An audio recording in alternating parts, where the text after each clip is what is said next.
Hello everyone, আমি মল্লিকা আবারও চলে এসেছি তোমাদের সাথে নতুন একটা ব্লগের ভিডিও নিয়ে। তোমরা দেখেছো আমরা হরিনাম দেখতে এসেছি আমার ননদদের বাড়িতে।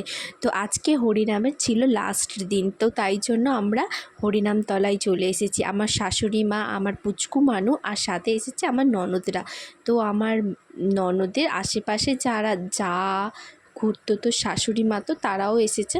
তো সবাই মিলে হরিনাম তলায় বসেছি। হঠাৎ করে সবাই নাচতে আরম্ভ করে দিয়েছে। এটা ভাবছো তোমরা? এমন কিছুই না, যে ওইখানে একটা নিয়ম আছে যে দধিভারের সাথে সাথে যারা হরিনোট দেয় তাদেরও সবাইকে একসাথে ঘুরতে হয়। তো এটা খুব মজা লাগে, যেগুলো মানে অন্যান্য জায়গায় যেগুলো হয় না।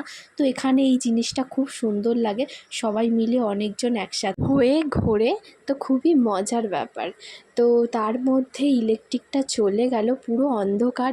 ওকে খুঁজছে, ও ওকে খুঁজছে, ফোনের ফ্ল্যাশ লাইট জেলে ভয়ঙ্কর ধরনের ঝড় উঠে গিয়েছিল। তো চলো বন্ধুরা, এখানে ভিডিওটা শেষ করছি, আবার অন্য কোনো দিন দেখা হবে।